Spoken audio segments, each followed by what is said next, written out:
and I hope everyone at home will listen very closely. First, I'll recognize our distinguished Vice Chair, Ms. Cheney of Wyoming, for any opening statements she'd care to offer. Thank you very much, Mr. Chairman. In our first 5 hearings, the committee has heard from a significant number of Republicans, including former Trump administration Justice Department officials, Trump campaign officials, several members of President Trump's White House staff, a prominent conservative judge, and several others. Today's witness, Ms. Cassidy Hutchinson, is another Republican and another former member of President Trump's White House staff. Certain of us in the House of Representatives recall that Ms. Hutchinson once worked for House Republican Whip Steve Scalise, but she is also a familiar face on Capitol Hill because she held a prominent role in the White House Legislative Affairs Office and later was the principal aide to President Trump's Chief of Staff, Mark Meadows. Ms. Hutchinson has spent considerable time up here on Capitol Hill representing the Trump administration, and we welcome her back. Up until now, our hearings have each been organized to address specific elements of President Trump's plan to overturn the 2020 election. Today, we are departing somewhat from that model because Ms. Hutchinson's testimony touches on several important and cross-cutting topics that are relevant to each of our future hearings. In her role working for the White House Chief of Staff, Ms. Hutchinson handled a vast number of sensitive issues. She worked in the West Wing, several steps down the hall from the Oval Office. Ms. Hutchinson spoke daily with members of Congress, with high-ranking officials in the administration, with senior White House staff, including Mr. Meadows, with White House counsel, lawyers, and with Mr. Tony Ornato, who served as the White House Deputy Chief of Staff. She also worked on a daily basis with members of the Secret Service who were posted in the White House. In short, Ms. Hutchinson was in a position to know a great deal about the happenings in the Trump White House. Ms. Hutchinson has already sat for 4 videotaped interviews with committee investigators, and we thank her very much for her cooperation and for her courage. We will cover certain, but not all relevant topics within Ms. Hutchinson's knowledge today. Again, our future hearings will supply greater detail, putting the testimony today in a broader and more complete context. Today, you will hear Ms. Hutchinson relate certain firsthand observations of President Trump's conduct on January 6th. You will also hear new information regarding the actions and statements of Mr. Trump's senior advisors that day, including his Chief of Staff, Mark Meadows, and his White House counsel. And we will begin to examine evidence bearing on what President Trump and members of the White House staff knew about the prospect for violence on January 6th, even before that violence began. To best communicate the information the committee has gathered, we will follow the practice of our recent hearings, playing videotape testimony from Ms. Hutchinson and others, and also posing questions to Ms. Hutchinson live. Mr. Chairman, I yield back. Thank you very much. Our witness today is Ms. Cassidy Hutchinson, who served in the Trump administration in the White House Office of Legislative Affairs from 2019 to 2020, and as a special assistant to the president in the White House Chief of Staff's office from March 2020 through January 2021. I will now swear in our witness. The witness will please stand and raise her right hand. Do you swear or affirm under penalty of perjury that the testimony you're about to give is the truth, the whole truth, and nothing but the truth? So help you God. Thank you. You may be seated. Let the record reflect the witness answered in the affirmative. I now recognize myself for questions. Ms. Hutchinson, I'd like to start with a few questions about your background. These are some photographs we've obtained highlighting your career. These show you with members of Congress, including Steve Scalise, as well as the White House with leader Kevin McCarthy and Jim Jordan. Others show you with the president and members of Congress aboard Air Force One. Before you worked in the White House, you worked on Capitol Hill for Representative Steve Scalise, the Republican whip, and Senator Ted Cruz. And then in 2019, you moved to the White House and served there until the end of the Trump administration in 2020. When you started at the White House, you served in the Office of Legislative Affairs. We understand that you were initially hired as a staff assistant, but were soon promoted to a position of greater responsibility. Can you explain your role for the committee? When I moved over to the White House Chief of Staff's office with Mr. Meadows when he became the 4th Chief of Staff, it's difficult to describe a typical day. I was a special assistant to the president and an advisor to the Chief of Staff. The days depended on what the president was doing that day, and that's kind of how my portfolio was reflected. I had a lot of outreach with members of Congress, senior cabinet officials. I would work on policy issues with relevant internal components and members on the Hill, as well as security protocol at the White House complex for Mr. Meadows and the president. And then you received another promotion in March 2020. At that time, you became the principal aide to the new White House Chief of Staff, Mark Meadows. Is that right? That's correct, sir. What did a typical day look like for you in your work with Mr. Meadows? It varied with what was going on. We spent a lot of time on the Hill. I spent time on the Hill independently too, as I was his liaison for Capitol Hill. We did a lot of presidential travel engagements, but mostly I was there to serve what the Chief of Staff needed. And a lot of times what the Chief of Staff needed was a reflection of what the president's schedule is detailed to do that day. So is it fair to say that you spoke regularly in your position, both with members of Congress and with senior members of the Trump administration? That's correct. That's a fair assessment, sir. And would you say that in your work with Mr. Meadows, you are typically in contact with him and others in the White House throughout the day? That's correct, sir. Mr. Meadows and I were in contact almost pretty much throughout every day, consistently. Although so much of grave importance happens in the West Wing of the White House, it's quite a small building. Above me on the screen, you can see a map of the first floor of the West Wing of the White House. On the right, you can see the President's Oval Office. On the left, the Chief of Staff's office suite. Within the Chief of Staff's office suite is the heart of the West Wing, was your desk, which was between the Vice President's office, Ms. Kirshner's office, and the Oval Office. Ms. Hutchinson, is this an accurate depiction of where you were located? It's accurate. It's a lot smaller than it looks. Absolutely. Ms. Hutchinson, this is a photo that shows the short distance between your office and the President's Oval Office. And it only takes 5 to 10 seconds or so to walk down the hall from your office to the Oval Office. Is that right? That's correct. Thank you. Pursuant to the Section 5C8 of House Resolution 503, the chair recognizes gentlewoman from Wyoming, Ms. Cheney, for questions. Thank you very much, Mr. Chairman.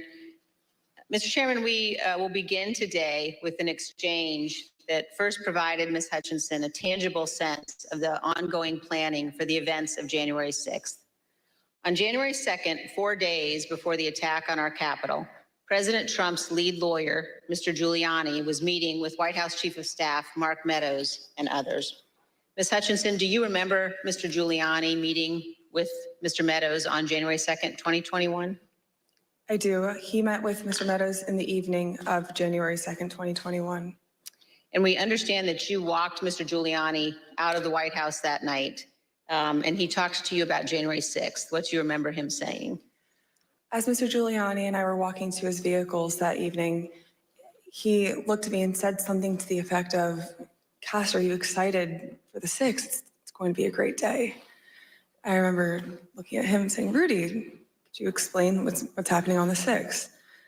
He had responded something to the effect of, we're going to the Capitol. It's going to be great. The president's going to be there. He's going to look powerful. He's going to be with the members. He's going to be with the senators. Talk to the chief about it. Talk to the chief about it. He knows about it. And did you go back then up to the West Wing and tell Mr. Meadows about your conversation with Mr. Giuliani? I did. After Mr. Giuliani had left the campus that evening, I went back up to our office and I found Mr. Meadows in his office on the couch. He was scrolling through his phone. I remember leaning against the doorway and saying, I had an interesting conversation with Rudy, Mark. Sounds like we're going to go to the Capitol. He didn't look up from his phone and said something to the effect of, there's a lot going on, Cass, but I don't know.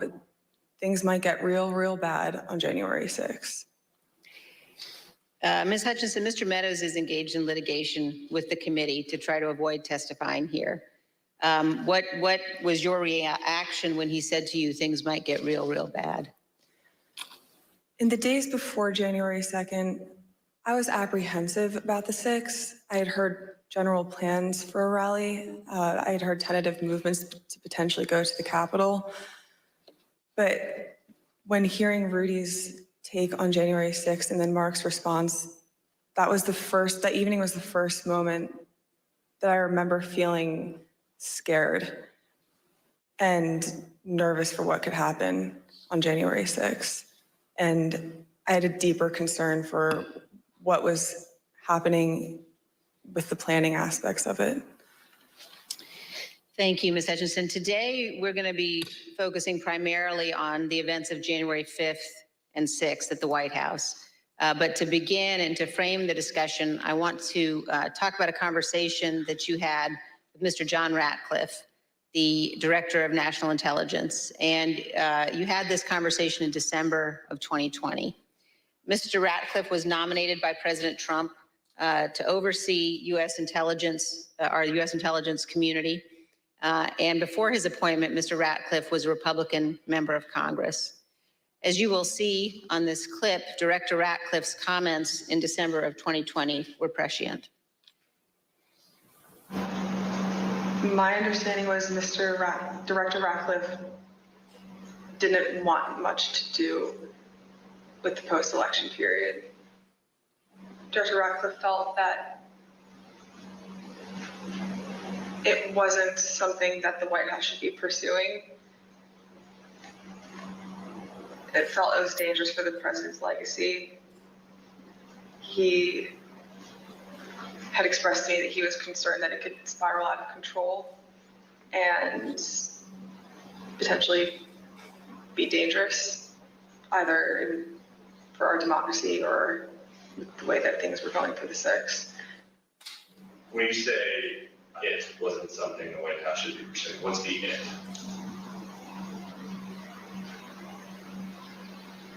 Trying to fight the results of the election, finding missing ballots, pressuring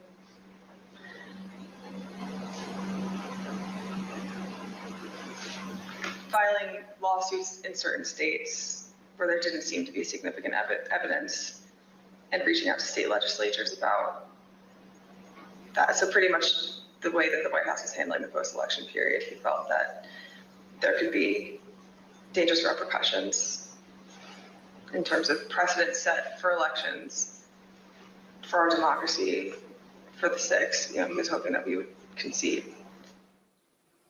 So, Ms. Hutchinson, now we're going to turn to certain information that was available before January 4th and what the Trump administration and the president knew about the potential for violence before January 6th.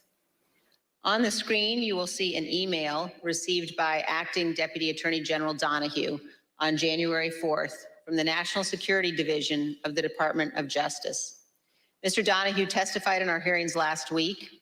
The email identifies apparent planning by those coming to Washington on January 6th to, quote, occupy federal buildings and discussions of, quote, invading the Capitol building. Here's what Mr. Donahue said to us. And we knew that if you have tens of thousands of very upset people showing up in Washington, D.C., that there was potential for violence. The U.S. Secret Service was looking at similar information and watching the planned demonstrations.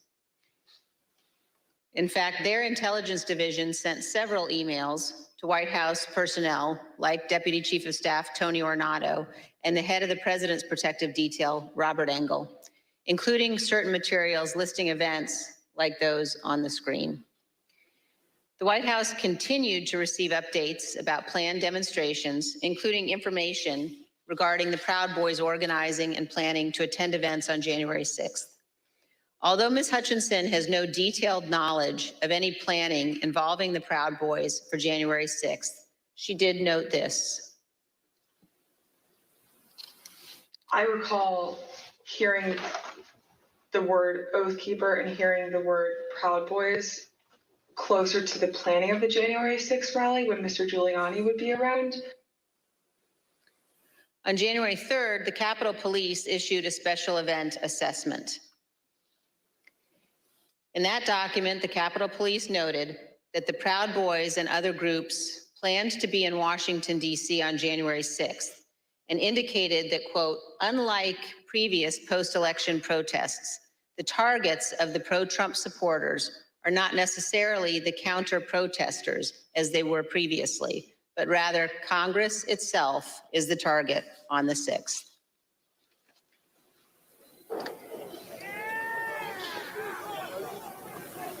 Of course, we all know now that the Proud Boys showed up on January 6th, marched from the Washington Monument to the Capitol that day, and led the riotous mob to invade and occupy our Capitol. Ms. Hutchinson, I want to play you a clip of one of our meetings when you described a call on January 4th that you received from National Security Advisor Robert O'Brien on the same topic, potential violence on January 6th. I received a call from Robert O'Brien, the National Security Advisor. He had asked if he could speak with Mr. Meadows about potential words of violence that he was hearing that were potentially going to happen on the Hill on January 6th.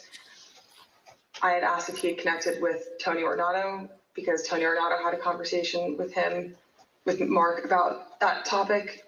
Robert had said, I'll talk to Tony. And then, I don't know if Robert ever connected with Mark about the issue.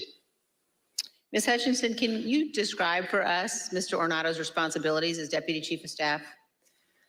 The Deputy Chief of Staff position at the White House for operations is arguably one of the most important positions that somebody can hold. They're in charge of all security protocol for the campus and all presidential protectees, primarily the president and the first family, but anything that requires security for any individual that has presidential protection, so the Chief of Staff or the National Security Advisor, as well as the Vice President's team too. Tony would oversee all of that, and he was the conduit for security protocol between White House staff and the United States Secret Service. Thank you. And you also described a brief meeting between Mr. Ornato and Mr. Meadows on the potential for violence. The meeting was on January 4th. They were talking about the potential for violence on January 6th. Let's listen to a clip of that testimony. I remember Mr. Ornato had talked to him about intelligence reports. I remember Mr. Ornato coming in and saying that we had intel reports saying that there could potentially be violence on the 6th. You also told us about reports of violence and weapons that the Secret Service were receiving on the night of January 5th and throughout the day on January 6th. Is that correct? That's correct. There are reports that police in Washington, D.C. had arrested several people with firearms or ammunition following a separate pro-Trump rally in Freedom Plaza on the evening of January 5th. Are those some of the reports that you recall hearing about? They are. Of course, the world now knows that the people who attacked the Capitol on January 6th had many different types of weapons. When a president speaks, the Secret Service typically requires those attending to pass through metal detectors, known as magnetometers, or MAGs for short.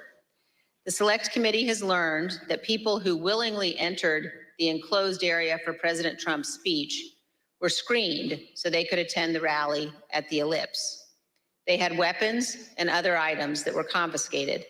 pepper spray, knives, brass knuckles, tasers, body armor, gas masks, batons, blunt weapons. And those were just from the people who chose to go through the security for the president's event on the Ellipse, not the several thousand members of the crowd who refused to go through the mags and watched from the lawn near the Washington Monument. The Select Committee has learned about reports from outside the magnetometers and has obtained police radio transmissions identifying individuals with firearms, including AR-15s, near the Ellipse on the morning of January 6th. Let's listen. There's an individual who's in a tree, to be a white male, about 6 feet tall, thin build, brown cowboy boots. He's got blue jeans and a blue jean jacket, and underneath the blue jean jacket, the complainant both saw a stock with AR-15. And we went a group of individuals, about five to eight other individuals. Two of the individuals in that group at the base of the tree near the porta potties were wearing green fatigues, green olive drab style fatigues, about 5'8", 5'9", skinny white males, brown cowboy boots. They had Glock-style pistols in their waistband. 8736 with the message that subject, weapon on his right hip. After that, he's in the tree. Motor 1, make sure PPD knows they have an elevated threat in the tree south side of Constitution Avenue. Look for the Don't Tread on Me flag, American flag face mask, cowboy boots, weapon on the right side hip. I got 3 men walking down the street in fatigue while carrying AR-15, copy at 14th and Independence.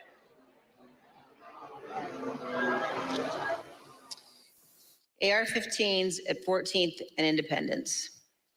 As you saw in those emails, the first report that we showed, we now know was sent in the 8 o'clock hour on January 6th. This talked about people in the crowd wearing ballistic helmets and body armor, carrying radio equipment and military-grade backpacks. The second report we showed you on the screen was sent by the Secret Service in the 11 a.m. hour, and it addressed reports of a man with a rifle near the Ellipse. Ms. Hutchinson, in prior testimony, you described for us a meeting in the White House around 10 a.m. in the morning of January 6th involving Chief of Staff Meadows and Tony Ornato. Were you in that meeting? I was. Let's listen to your testimony about that meeting, and then we'll have some questions. I think the last time we talked, you mentioned that some of the weapons that people had at the rally included flagpoles, oversized sticks or flagpoles, bear spray. Is there anything else that you recall hearing about that the people who would gather on the Ellipse had? I recall Tony and I having a conversation with Mark probably around 10 a.m., 10:15 a.m., where I remember Tony mentioning knives, guns in the form of pistols and rifles, bear spray, body armor, spears, and flagpoles. Spears were one item, flagpoles were one item, and then Tony had relayed to me something to the effect of, and these effing people are fastening spears onto the ends of flagpoles. Ms. Hutchinson, here's a clip of your testimony regarding Mr. Meadows' response to learning that the rally attendees were armed that day. What was Mark's reaction, Mr. Meadows' reaction to this list of weapons that people had in the crowd?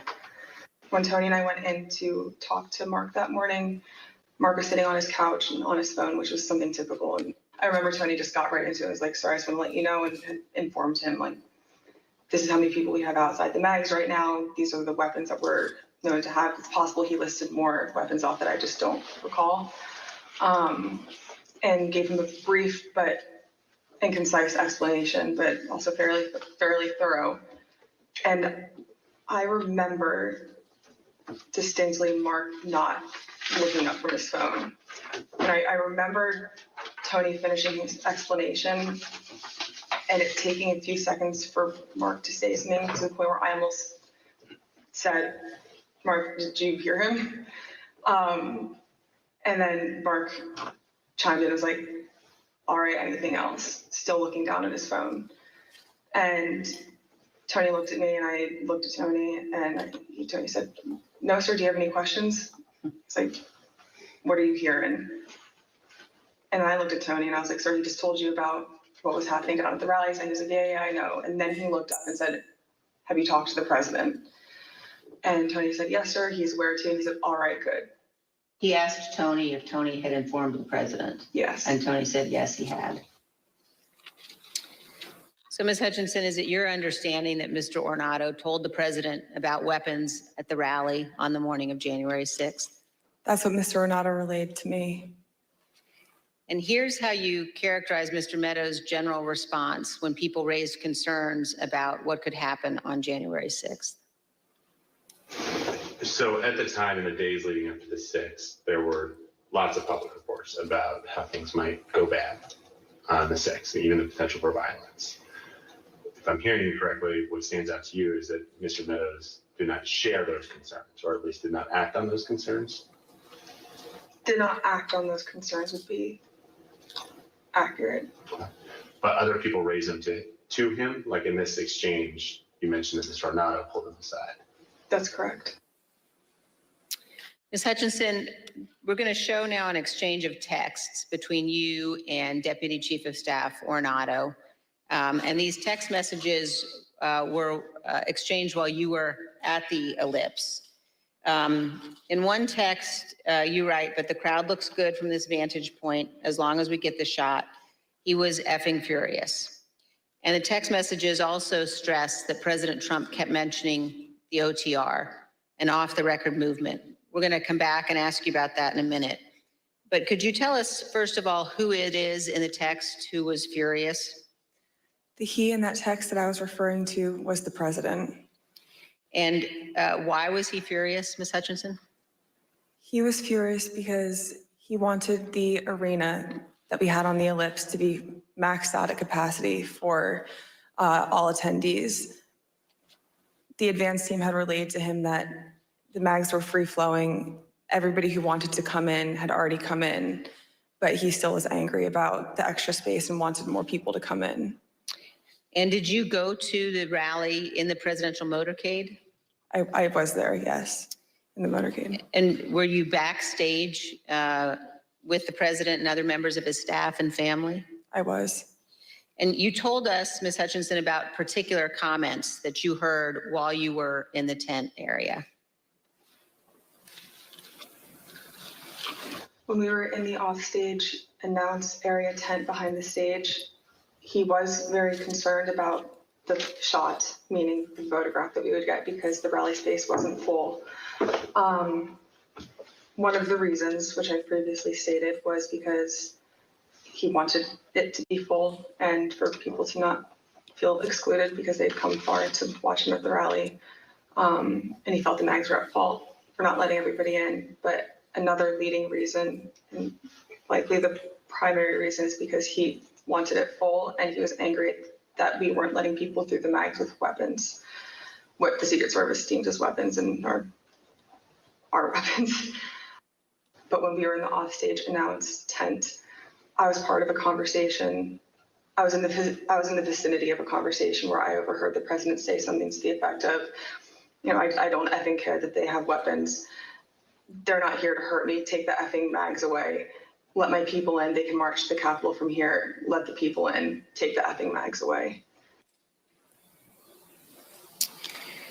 Just to be clear, Ms. Hutchinson, is it your understanding that the president wanted to take the mags away and said that the armed individuals were not there to hurt him? That's a fair assessment. The issue wasn't with the amount of space available in the official rally area only, but instead that people did not want to have to go through the mags. Let's listen to a portion of what you told us about that. In this particular instance, it wasn't the capacity of our space. It was the mags and the people that didn't want to come through. And that's what Tony had been trying to relay to him that morning. It's not the issues that we encountered on the campaign. We have enough space, or they don't want to come in right now. They have weapons that they don't want confiscated by the Secret Service, and they're fine on the mall. They can see you on the mall, and they want to march straight to the Capitol from the mall. The president apparently wanted all attendees inside the official rally space and repeatedly said, quote, "They're not here to hurt me."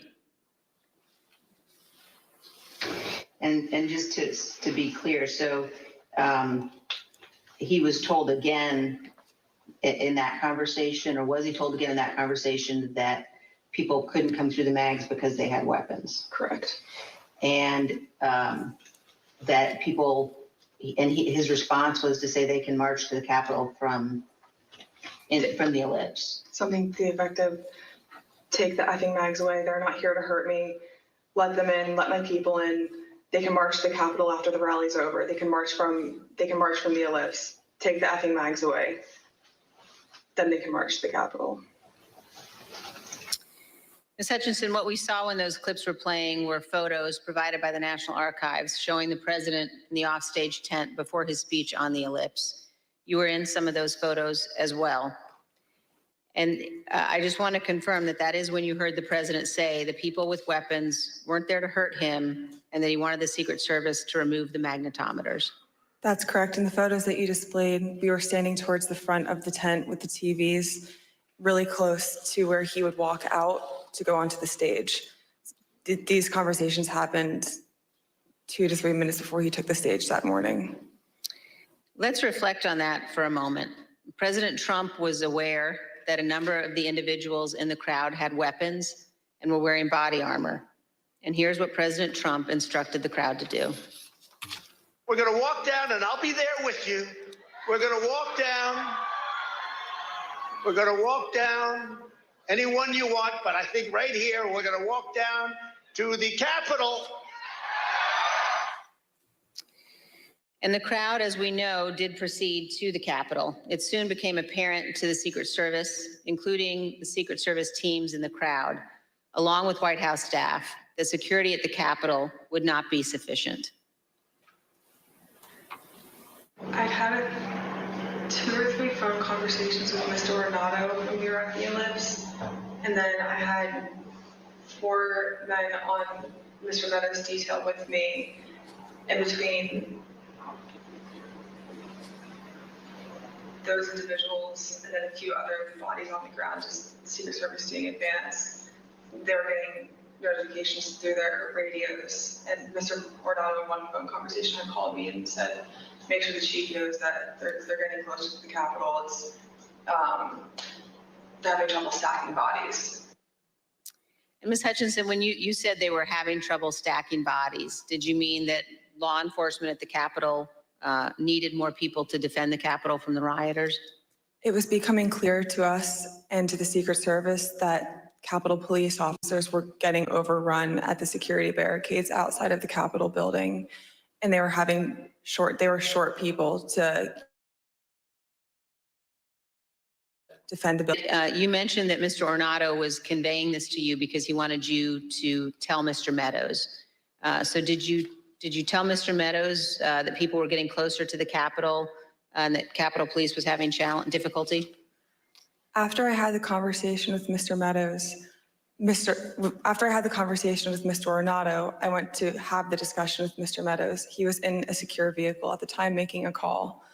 So when I had gone over to the car, I went to open the door to let him know, and he had immediately shut it. I don't know who he was speaking with. It wasn't something that he regularly did, especially when I would go over to give him information. So I was a bit taken aback, but I didn't think much of it, and thinking that I would be able to have the conversation with him a few moments later. And were you able to have that conversation a few moments later? Probably about 20 to 25 minutes later. There was another period in between where he shut the door again. And then when he finally got out of the vehicle, we had the conversation. But at that point, there was a backlog of information that he should have been made aware of. And so you opened the door to the control car and Mr. Meadows pulled it shut? That's correct. And he did that 2 times? That's correct. And when you finally were able to give Mr. Meadows the information about the violence at the Capitol, what was his reaction?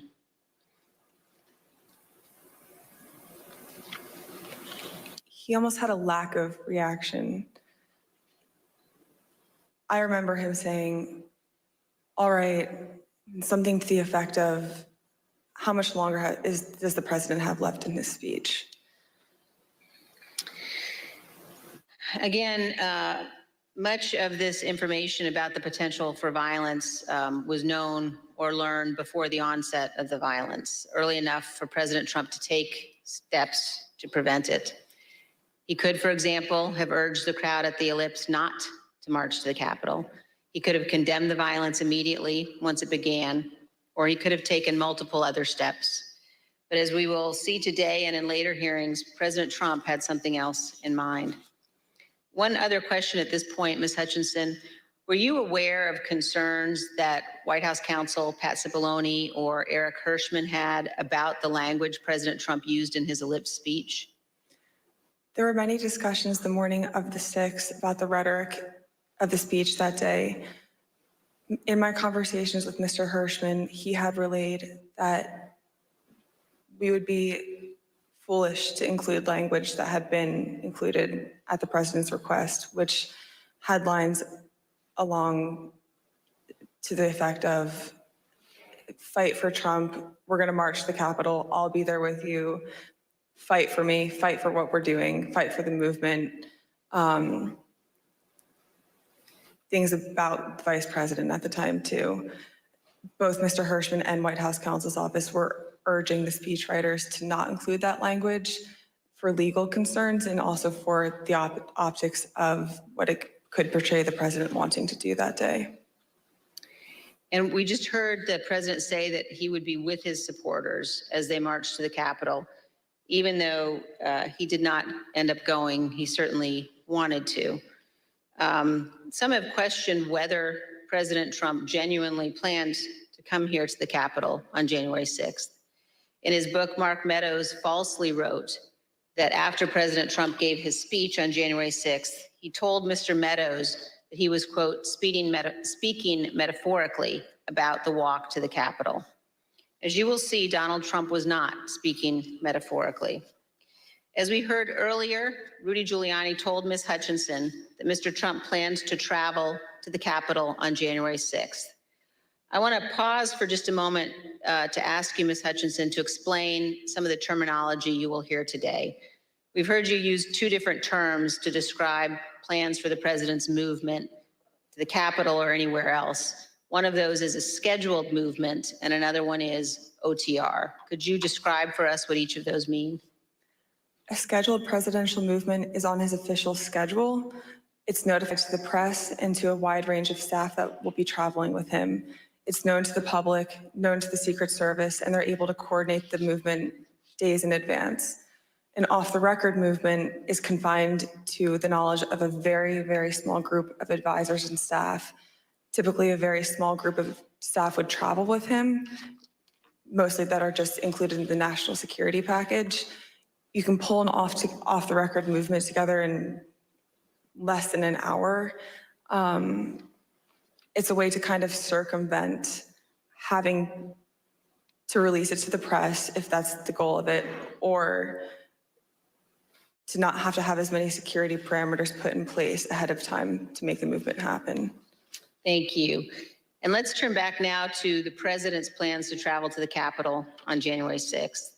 We know that White House counsel Pat Cipollone was concerned about the legal implications of such a trip, and he agreed with the Secret Service that it shouldn't happen. Ms. Hutchinson, did you have any conversations with Pat Cipollone about his concerns about the president going to the Capitol on January 6th?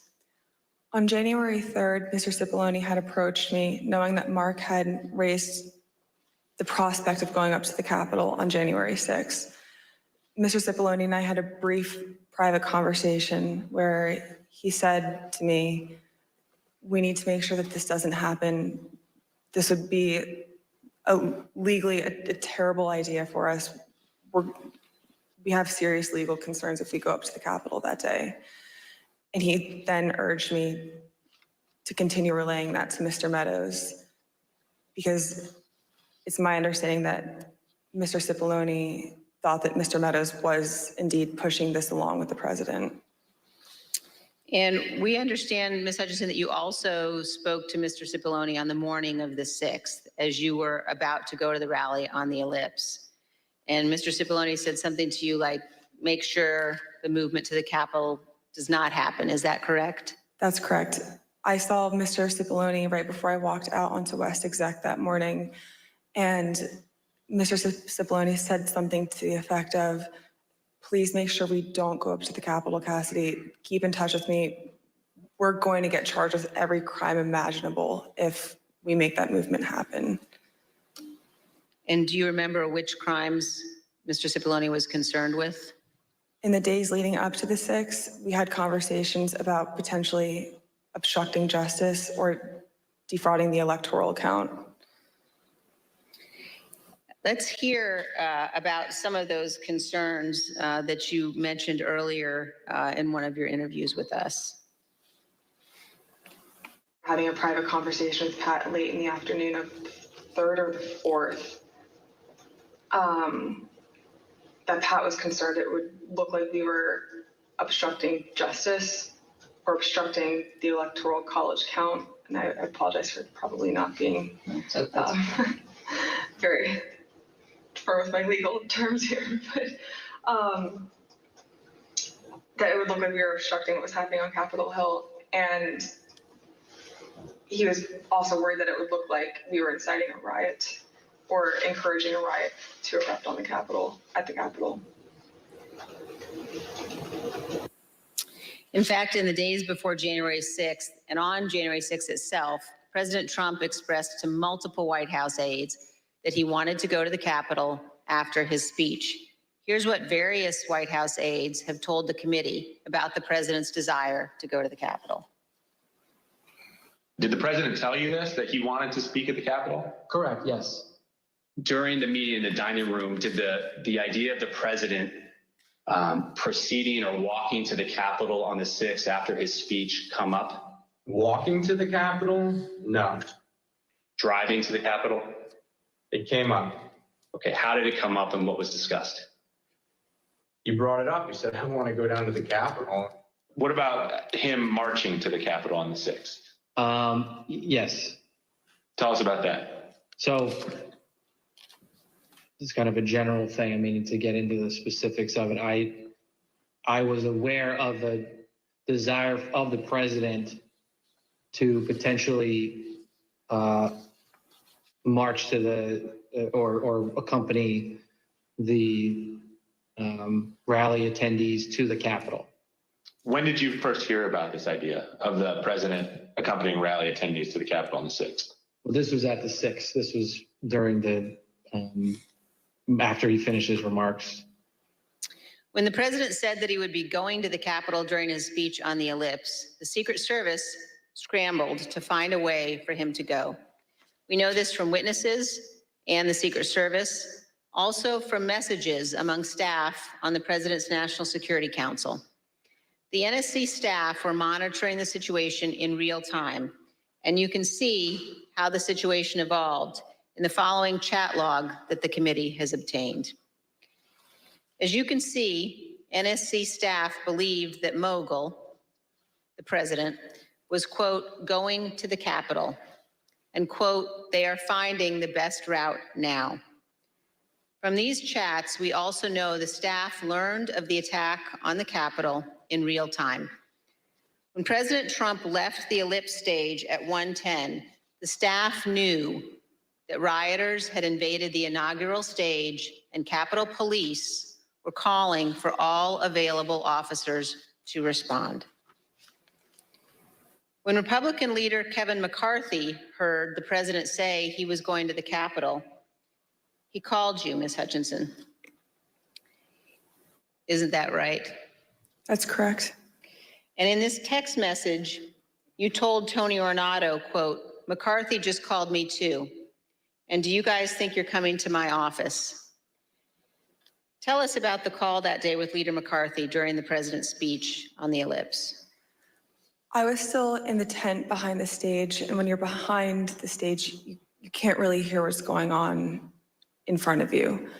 So when Mr. McCarthy called me with this information, I answered the call and he sounded rushed, but also frustrated and angry at me. And I was confused because I didn't know what the president had just said. He then explained the president just said he's marching to the Capitol. You told me this whole week you aren't coming up here. Why would you lie to me? I said, I'm not lying. I wasn't lying to you, sir. We're not going to the Capitol. And he said, well, he just said it on stage, Cassie. Figure it out. Don't come up here. I said, I'll run the traps on this and I'll shoot you a text. I can assure you we're not coming up to the Capitol. We've already made that decision. He pressed a little bit more, believing me, but I think frustrated that the president had said that. And we ended the phone conversation after that. I called Mr. Ornato to reconfirm that we weren't going to the Capitol, and which is also in our text messages. I sent Mr. McCarthy another text telling him the affirmative that we were not going up to the Capitol, and he didn't respond after that. And we understand, Ms. Hutchinson, that the plans for the president to come up to the Capitol had included discussions at some point about what the president would do when he came up to the Capitol on January 6th. Let's look at a clip of one of your interviews discussing that issue with the committee. When you were talking about a scheduled movement, did anyone say what the president wanted to do when he got here? No. Not that I can specifically remember. I remember hearing a few different ideas discussed between Mark and Scott Perry, Mark and Rudy Giuliani. I don't know which conversations were elevated to the president. I don't know what he personally wanted to do when he went up to the Capitol that day. I know that there were discussions about him having another speech outside of the Capitol before going in. I know that there was a conversation about him going into the House chamber at one point. As we've all just heard, in the days leading up to January 6th, on the day of the speech, both before and during and after the rally speech, President Trump was pushing his staff to arrange for him to come up here to the Capitol during the electoral vote count. Let's turn now to what happened in the president's vehicle when the Secret Service told him he would not be going to the Capitol after his speech. First, here is the president's motorcade leaving the ellipse after his speech on January 6th.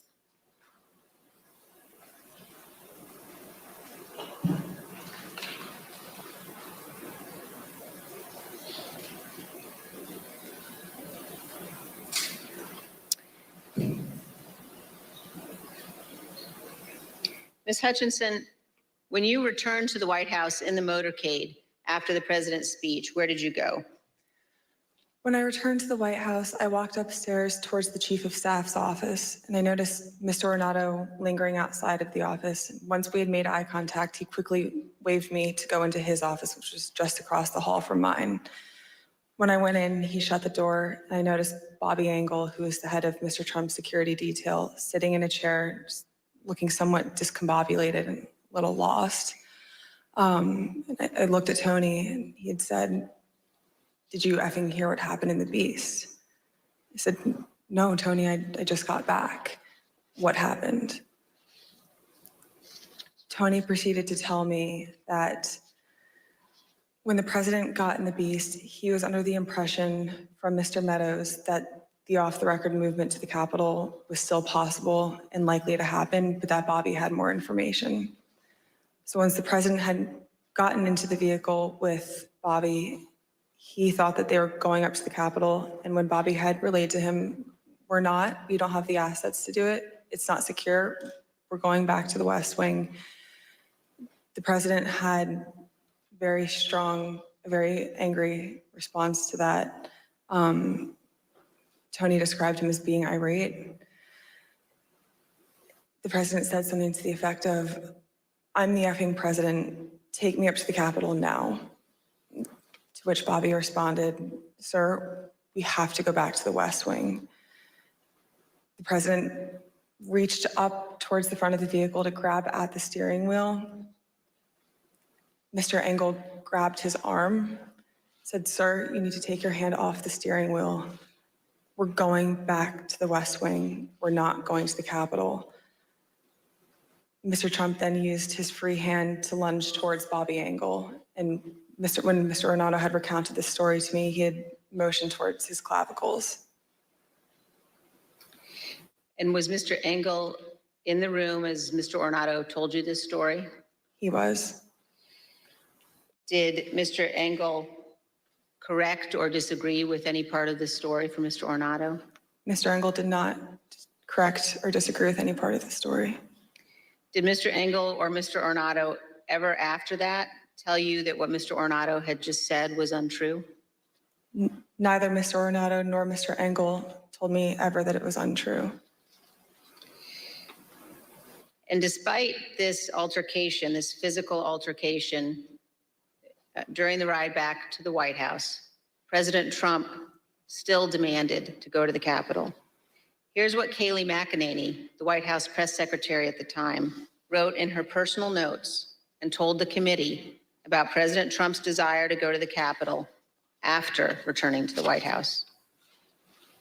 When you wrote POTUS wanted to walk to the Capitol, was that based solely on what the president said during his speech or anything that he or anybody else said afterwards? So to the best of my recollection, I believe when we got back to the White House, he said he wanted to physically walk with the marchers. And according to my notes, he then said he'd be fine with just riding the beast. But to the best of my recollection, he wanted to be a part of the march in some fashion. Okay, and just for the record, the beast refers to the presidential limousine? Yes. President Trump did not go to the Capitol that day. We understand that he blamed Mark Meadows for that. So prior to leaving the rally site, when he got off the stage and everybody was making the movement back to the motorcade, I had overheard Mr. Meadows say to him then, as I had prior to Mr. Trump taking the stage that morning, that he was still working on getting an off the record movement to the Capitol. So when Mr. Trump took the stage, he was under the impression by Mr. Meadows that it was still possible. So when he got off the stage, I had relayed to Mr. Meadows that I had another conversation with Tony. The movement was still not possible. Mr. Meadows said, okay. And then as they proceeded to go to the motorcade, and Mr. Meadows had reiterated, we're going to work on it. So I talked to Bobby. Bobby has more information. Mark got into his vehicle, to my understanding. Trump got into the Beast.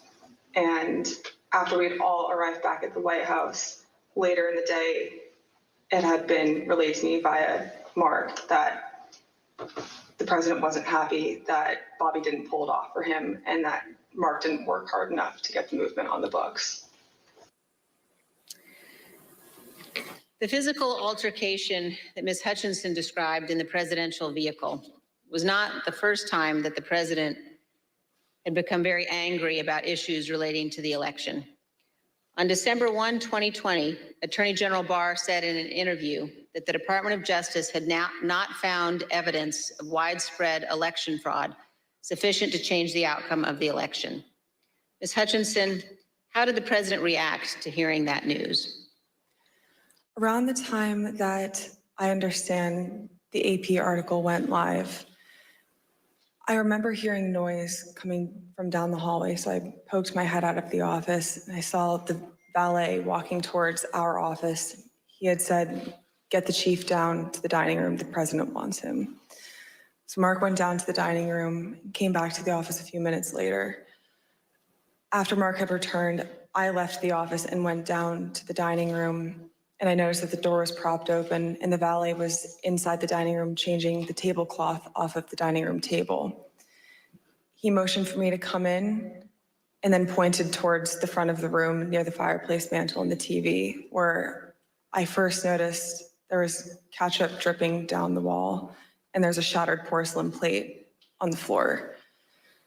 The valet had articulated that the president was extremely angry at the Attorney General's AP interview and had thrown his lunch against the wall, which was causing them to have to clean up. So I grabbed a towel and started wiping the ketchup off of the wall to help the valet out.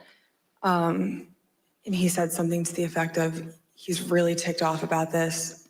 I would stay clear of him for right now. He's really, really ticked off about this right now. And Ms. Hutchinson, was this the only instance that you are aware of where the president threw dishes? It's not. And are there other instances in the dining room that you recall where he expressed his anger? There were several times throughout my tenure with the chief of staff that I was aware of him either throwing dishes or flipping the tablecloth to let all the contents of the table go onto the floor and likely break or go everywhere. And Ms. Hutchinson, Attorney General Barr described to the committee the president's angry reaction when he finally met with President Trump. Let's listen. And I said, look, I know that you're dissatisfied with me, and I'm glad to offer my resignation. And he pounded the table very hard. Everyone sort of jumped, and he said, accept it. Mr. Chairman, I reserve. Gentlewoman reserves. The chair requests those in the hearing room to remain seated until the Capitol Police have escorted our witness from the room. Pursuant to the order of the committee of today, the chair declares the committee in recess for a period of approximately 10 minutes. The American people witnessing, hearing extraordinary testimony from that young woman there, Cassidy Hutchinson, a White House aide who worked directly with former White House Chief of Staff Mark Meadows, in addition to a number of other posts before she was assigned to that role. They showed very early on just how close she was to former President Trump physically in the West Wing of the White House, just steps away from the Oval, how much she witnessed in the weeks leading up to January 6th, and in particular in the final days before January 6th. And of particular note, her description of January 6th itself, being down at the Ellipse for the speech from former President Trump, witnessing what she described was the anger from the president that the crowd was not full in that area. She testified before the American people under oath today that the president repeatedly said, get rid of the mags. Of course, that's short for security there, checking for weapons. He said it does not matter. In so many words, she said that there are weapons that the former president said, they're not here for me, in so many words. He repeatedly said, let them in, so that the crowd would be larger for that speech. She then testified before the American people that the president did, in fact, want to travel to the Capitol that day, even after the White House Chief of Staff and others surrounding the former president had been told that it had already turned violent at the Capitol, that the president did want to make that trip in the Beast, as it's called, the White House motorcade, of course. That's the car that the president travels in. She describes the Secret Service detail assigned to the president, telling him, Mr. President, we cannot secure that route, that trip, which was off the record, off the official schedule, that the security would not allow for that trip, given the uncertainty and the chaos that was already unfolding. She testified again under oath in front of the American people, the president's response in the motorcade, in the Beast, that he was furious with the agent who told him this information, that he actually reached for the steering wheel at one point in this exchange after being told this would not happen. Mr. President, we are taking you back to the White House. I want to bring in our chief Washington correspondent, Jonathan Karl, because John, no other word to describe this other than simply extraordinary. David, Cassidy Hutchinson is 25 years old. She had a desk right in the middle of the West Wing between the Chief of Staff's office and the Oval Office. She was there. She was present for all of this. And that testimony that we just heard described essentially a president who wanted to personally oversee an all-out coup on January 6th. Disregard for the violence, disregard for the law, wanted to go there, wanted to march up to the Capitol to be there, to prevent what was happening on January 6th, which was the certification of an election that would have removed him, that did remove him from power. Stopped ultimately in one way by the Secret Service itself, who knew that it was going to be dangerous at the very least.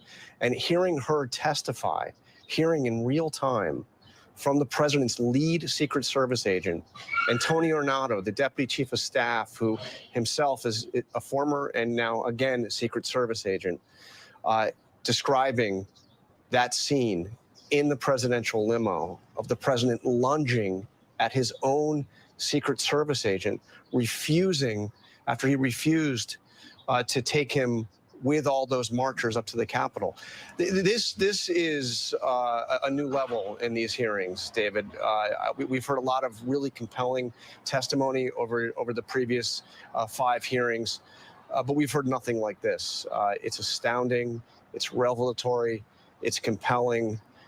It's a portrait of a president that was entirely out of control and doing everything he could possibly do to remain in power.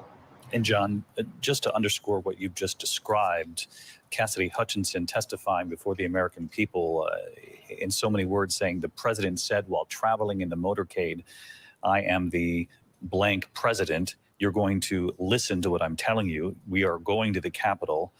The agent reiterating, it's not safe, sir. We're bringing you back to the White House, and that's final.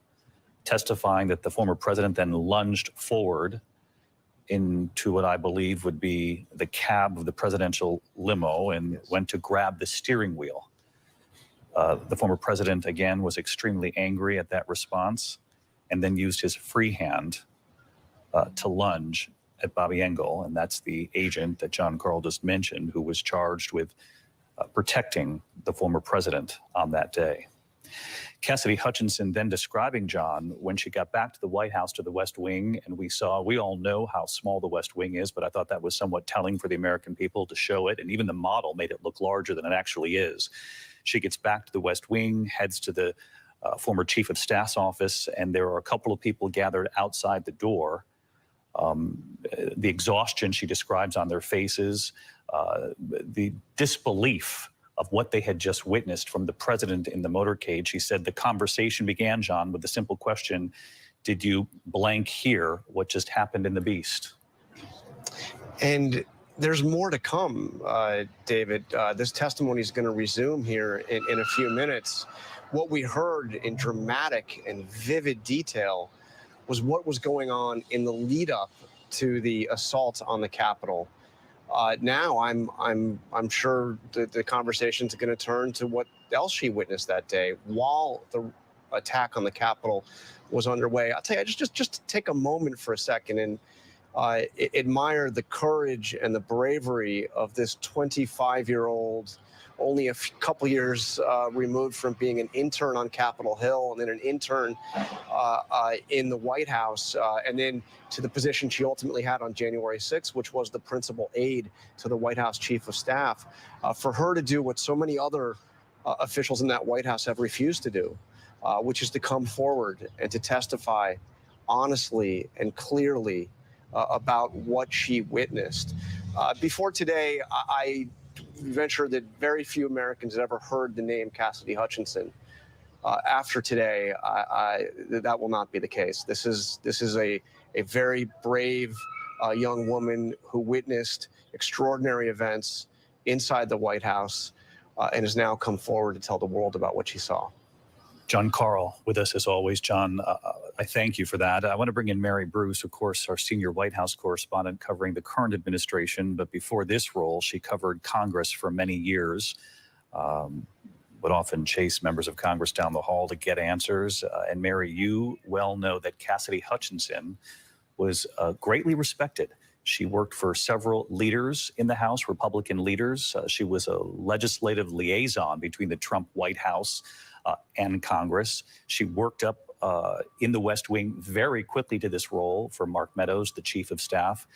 And that happened because there was so much respect for her that she would do her job. She described today in front of the American people that they were very long days, and often those days were dictated by what the former president wanted to accomplish on a particular day. And for her to go before the American people today, this is not what, the former president would dub a never Trumper. She was a full supporter of former President Trump during his time in office and of the policies coming out of the White House. But she has made the decision to go public with what she witnessed and her unease in the days leading up to January 6th. She testified today that a number of people inside that White House knew in the days leading up to January 6th that this could be dangerous. And she said the first time she was scared, I believe was the word she used, was after a conversation with Rudy Giuliani when he had been at the White House just a couple of days before January 6th. They were walking out of the White House, and he asked her, "Are you excited for January 6th?" And David, she says that when she relayed that conversation to her boss, who she worked loyally for many years, Mark Meadows, without looking up, he said, yeah, it could get, quote, real bad on January 6th. That was just 4 days beforehand.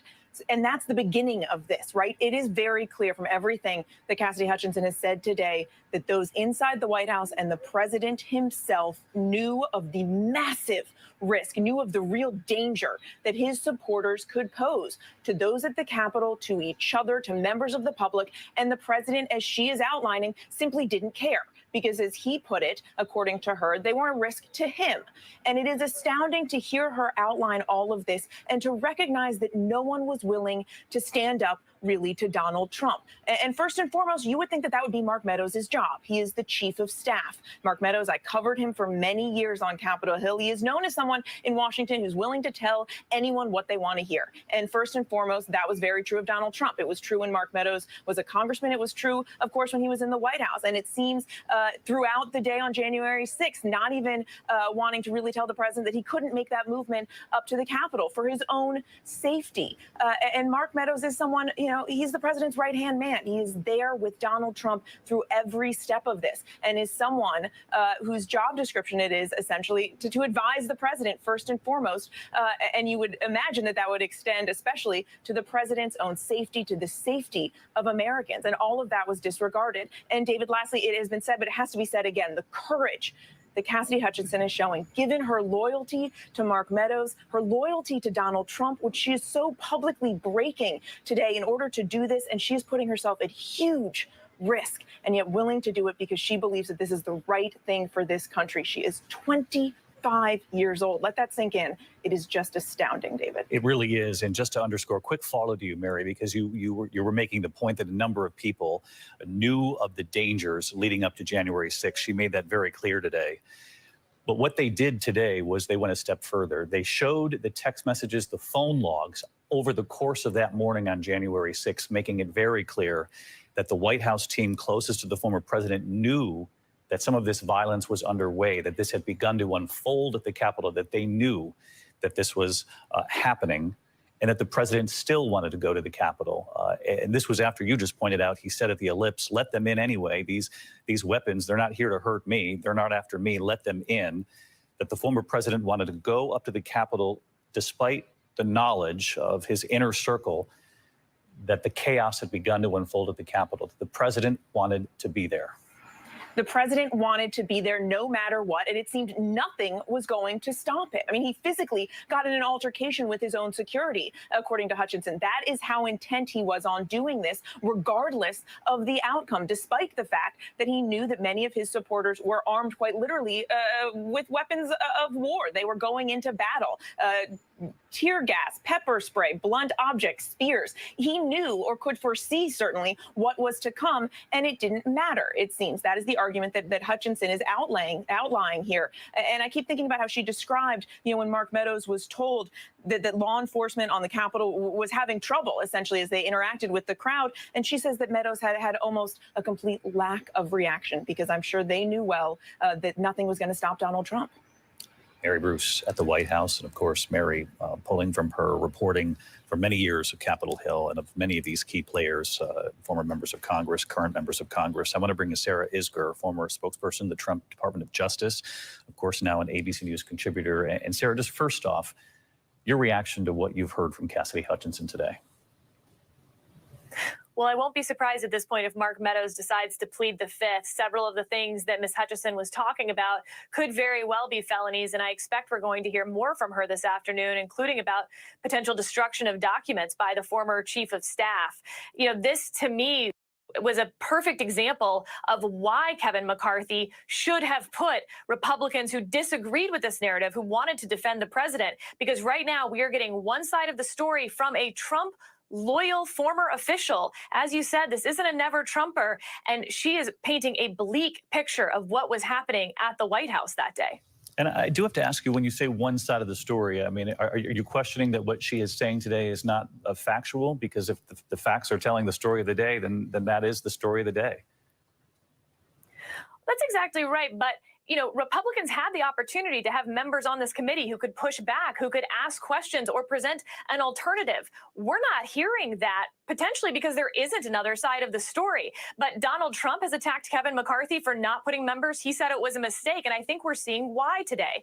Because right now, what we're hearing from is a loyal former Trump official who, again, we are taking now her statements as fact because no one is presenting an alternative or questioning her credibility for very good reason. Sarah Isgur, former spokesperson of the Trump Department of Justice, and Sarah points out that this is a loyal former member of the Trump administration, Cassidy Hutchinson, who has gone before the American people, particularly damning testimony today, given her loyalty. Committee will be in order. They've gabbled back in.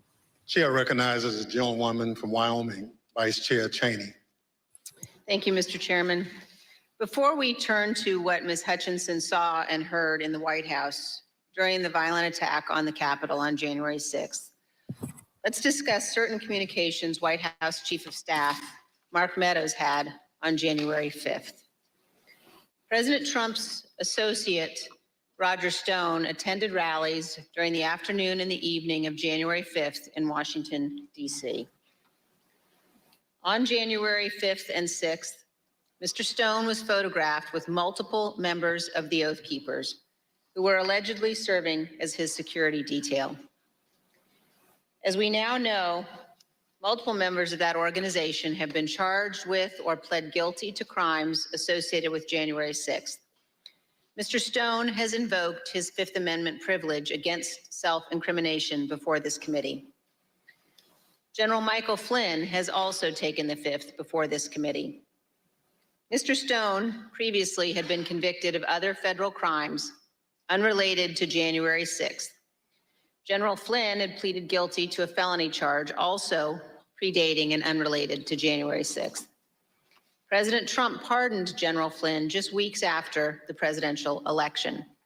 And in July of 2020, he commuted the sentence Roger Stone was to serve.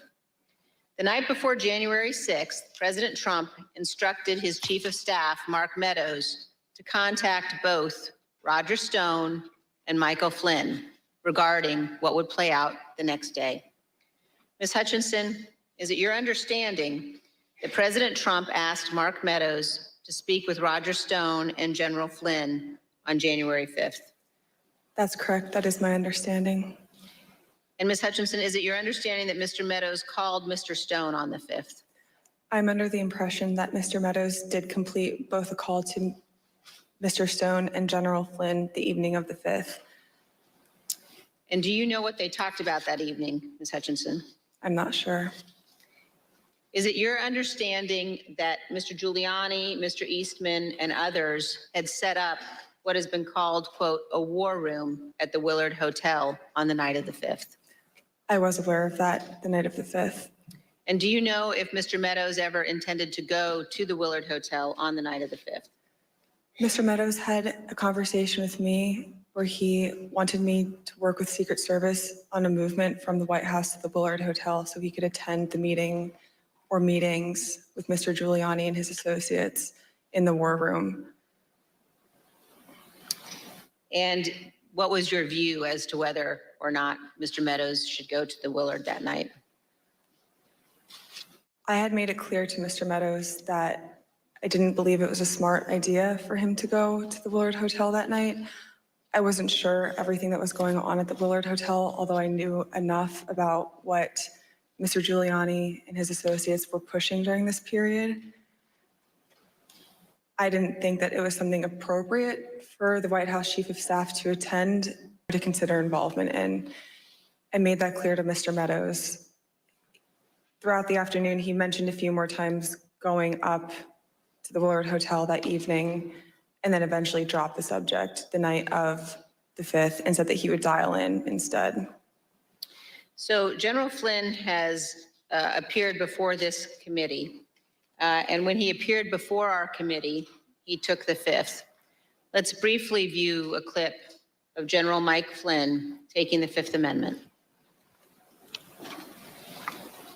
General Flynn, do you believe the violence on January 6th was justified? Do we have? Yes.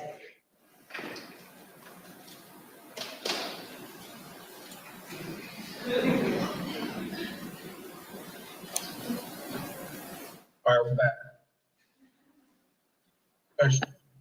Congressman Cheney, could you repeat the question, please? Yes. General Flynn, do you believe the violence on January 6th was justified? Is that, can I get a clarification? Is that a moral question or are you asking a legal question? I'm asking both.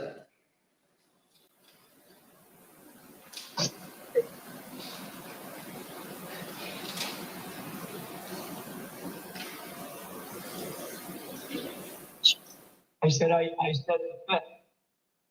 Do you believe the violence on January 6th was justified morally? Take the 5th. You believe the violence on January 6th was justified legally? 5th. General Flynn, do you believe in the peaceful transition of power in the United States of America? The 5th. Let's move on now to January 6th and the conduct of Donald Trump and Mark Meadows during the attack on the Capitol. Ms. Hutchinson, I'd like now for us to listen to a description, your description of what transpired in the West Wing during the attack. For context, in this clip, you describe the time frame starting at about 2 p.m. So I remember Mark being alone in his office for quite some time, and I know we've spoken about Ben Williamson going in at one point, and I don't personally remember Ben going in. I don't doubt that he had gone in, but I remember him being alone in his office for most of the afternoon, around 2 o'clock to 2:05. Around 2 o'clock to 2:05, we were watching the TV, and I could see that the rioters were getting closer and closer to the Capitol. Mark still hadn't popped out of his office or said anything about it. So that's when I went into his office. I saw that he was sitting on his couch on his cell phone. Same as the morning where he was just kind of scrolling and typing. I said, "Hey, are you watching the TV, Chief?" His TV was small and you can see it, but I didn't know if he was really paying attention. I said, "Are you watching the TV, Chief?" He was like, "Yeah." So the rioters are getting really close. Have you talked to the president? He said, "No, he wants to be alone right now." Still looking at his phone. So I started to get frustrated because, I sort of felt like I was watching this is not a great comparison, but a bad car accident that was about to happen where you can't stop it, but you want to be able to do something. And I remember thinking in that moment, Mark needs to snap out of this, and I don't know how to snap him out of this, but he needs to care.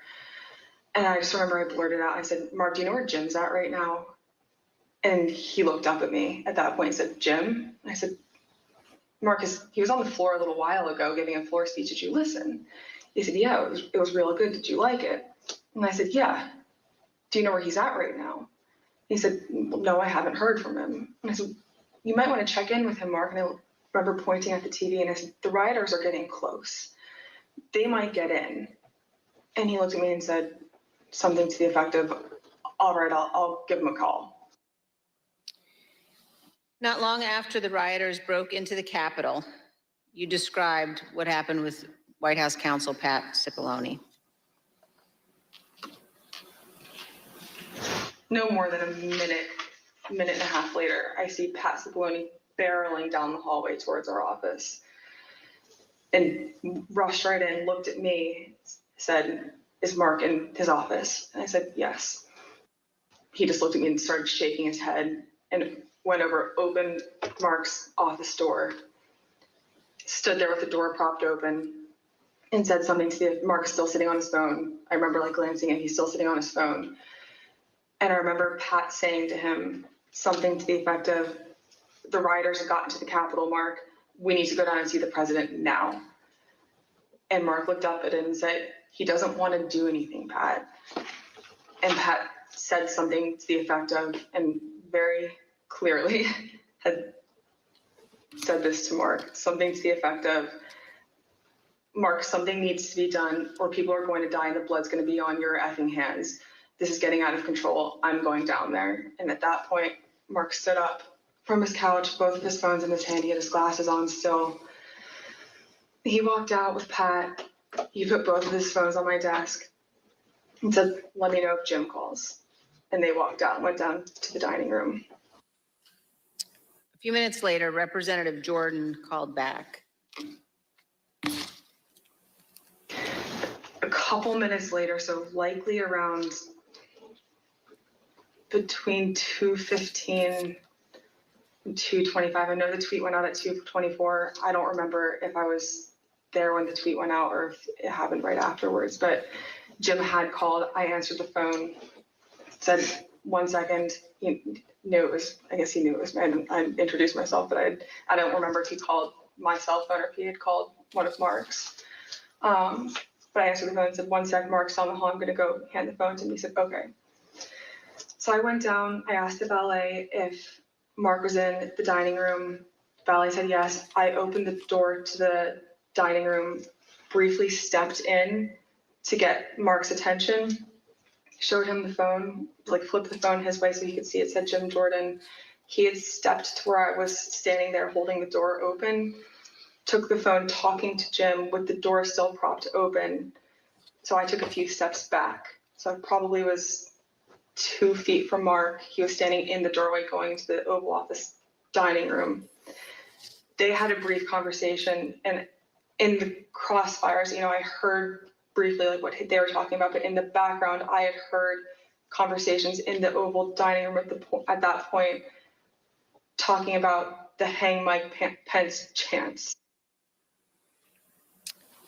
That clip ended, Ms. Hutchinson, with you recalling that you heard the president, Mr. Meadows, and the White House counsel discussing the hang Mike Pence chants. And then you described for us what happened next. Wasn't until Mark hung up the phone, handed it back to me. I went back to my desk. A couple minutes later, him and Pat came back, possibly Eric Hirschman too. I'm pretty sure Eric Hirschman was there. But I'm confident it was Pat that was there. I remember Pat saying something to the effect of, "Mark, we need to do something more. They're literally calling for the vice president to be effing hung." And Mark had responded something to the effect of, "You heard him, Pat. He thinks Mike deserves it. He doesn't think they're doing anything wrong." To which Pat said something, "This is effing crazy.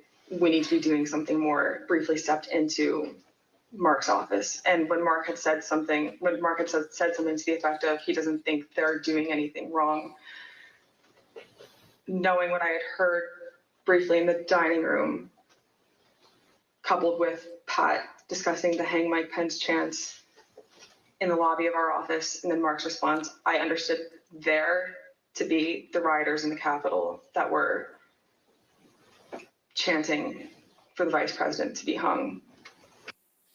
Let me pause here on this point. As rioters chanted hang Mike Pence, the president of the United States, Donald Trump, said that, quote, "Mike deserves it," and that those rioters were not doing anything wrong. This is a sentiment that he has expressed at other times as well. In an interview with ABC News correspondent Jonathan Karl, President Trump was asked about the supporters chanting hang Mike Pence last year. Instead of condemning them, the former president defended them. Because it's common sense, John. It's common sense that you're supposed to protect. How can you, if you know a vote is fraudulent, right? Yeah. How can you pass on a fraudulent vote to Congress? President Trump's view that the rioters were not doing anything wrong and that, quote, Mike deserved it, helps us to understand why the president did not ask the rioters to leave the Capitol for multiple hours. In fact, he put this tweet out at 2:24 p.m. Ms. Hutchinson, do you recall seeing this tweet in which the president said the vice president did not have the courage to do what needed to be done? I do. Ms. Hutchinson, what was your reaction when you saw this tweet? As a staffer that worked to always represent the administration to the best of my ability and to showcase the good things that he had done for the country, I remember feeling frustrated, disappointed, and really, it felt personal. I was really sad. As an American, I was disgusted. It was unpatriotic. It was un-American. We were watching the Capitol building get defaced over a lie. And it was something that was really hard in that moment to digest, knowing what I'd been hearing down the hall in the conversations that were happening, seeing that tweet come up and knowing what was happening on the Hill. And it's something that I still struggled to work through the emotions of that. Ms. Hutchinson, we have also spoken to multiple other White House staff about their reaction to Donald Trump's 2:24 tweet, condemning Mike Pence for not having the courage to refuse to count electoral votes, an act that would have been illegal. Matthew Pottinger, a former Marine intelligence officer who served in the White House for 4 years, including as Deputy National Security Advisor, was in the vicinity of the Oval Office at various points throughout the day. When he saw that tweet, he immediately decided to resign his position. Let's watch him describe his reaction to the president's tweet. One of my staff brought me a printout of a tweet by the president. And the tweet said something to the effect that Mike Pence, the vice president, didn't have the courage to do what should have been done. I read that tweet and made a decision at that moment to resign. That's where I knew that I was leaving that day, once I read that tweet. Ultimately, members of the White House staff, Sarah Matthews, cabinet members, Secretary Chao and Secretary DeVos resigned as well. Here is Secretary DeVos's resignation letter. As you can see, in resigning on January 6th, Secretary DeVos said to the president, quote, "There's no mistaking the impact your rhetoric had on the situation, and it is the inflection point for me." Let's also look at Secretary Chao's resignation statement. When Secretary Chao resigned, she spoke of the January 6th attack, and she said, quote, "As I am sure is the case with many of you, this has deeply troubled me in a way I simply cannot set aside." Ms. Hutchinson, in our prior interviews, we've asked you about what the president's advisors were urging him to do during the attack. You've described roughly 3 different camps of thought inside the White House that day. Can you tell us about those?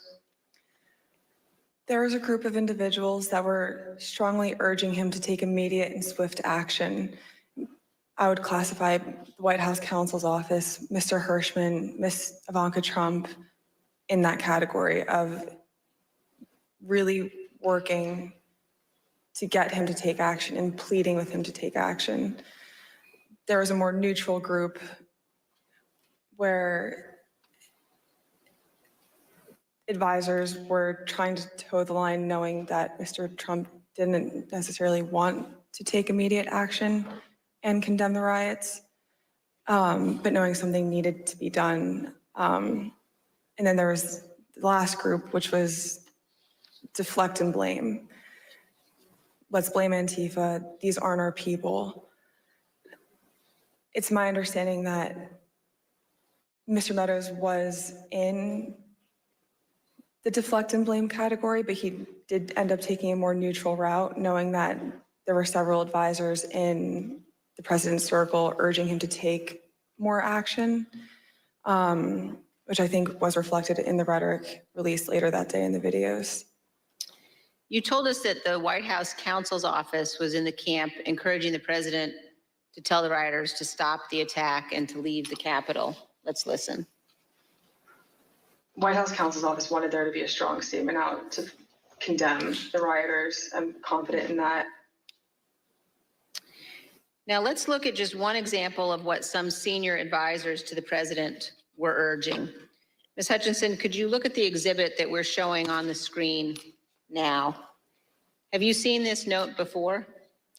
That's a note that I wrote at the direction of the chief of staff on January 6th, likely around 3 o'clock. And it's written on a chief of staff note card, but that's your handwriting, Ms. Hutchinson? That's my handwriting. And why did you write this note? The chief of staff was in a meeting with Eric Hirschman and potentially Mr. Philbin, and they had rushed out of the office fairly quickly. Mark had handed me the note card with one of his pens and started dictating a statement for the president to potentially put out. And no, I'm sorry, go ahead. That's okay. There were two phrases on there, one illegal and then one without proper authority. The illegal phrase was the one that Mr. Meadows had dictated to me. Mr. Hirschman had chimed in and said, also put without legal authority. There should have been a slash between the two phrases. It was an or if the president had opted to put one of those statements out.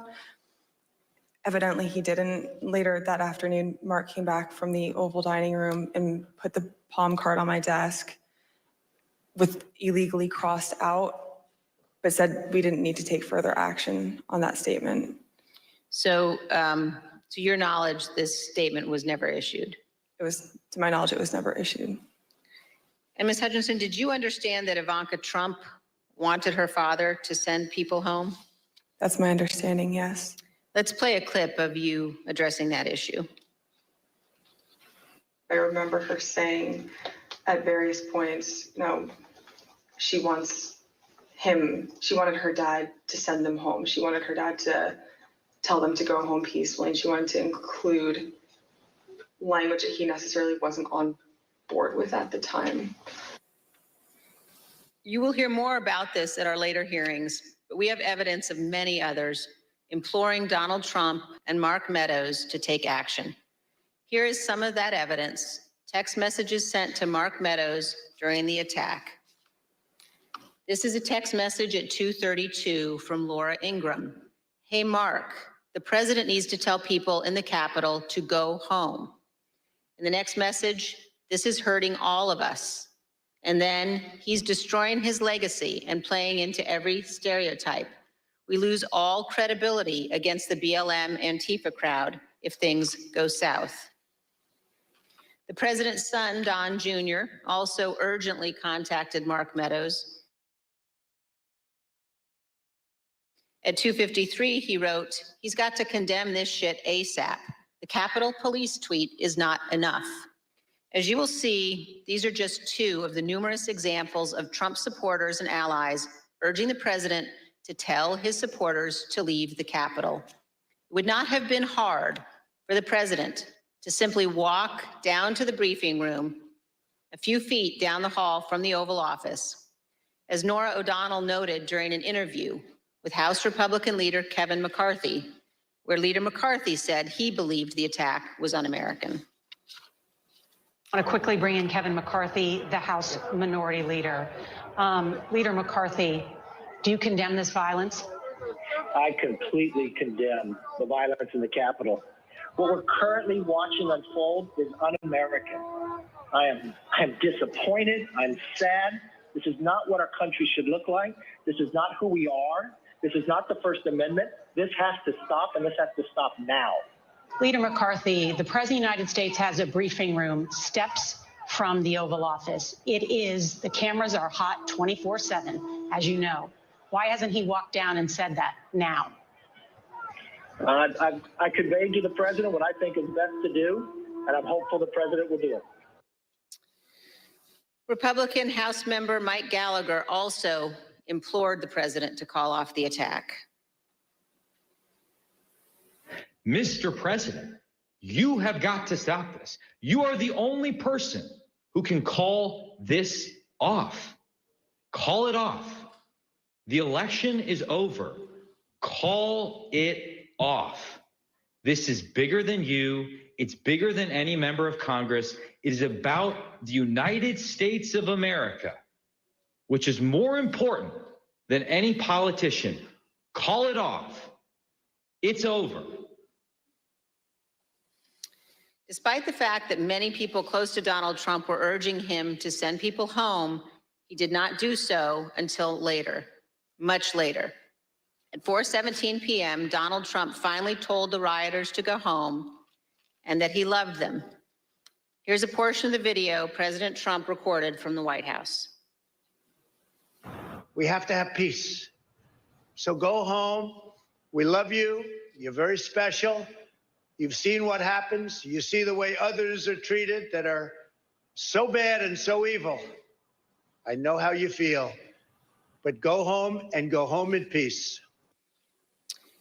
But as we will show in even greater detail in future hearings, Donald Trump was reluctant to put this message out, and he still could not bring himself to condemn the attack. Ms. Hutchinson has told us that too.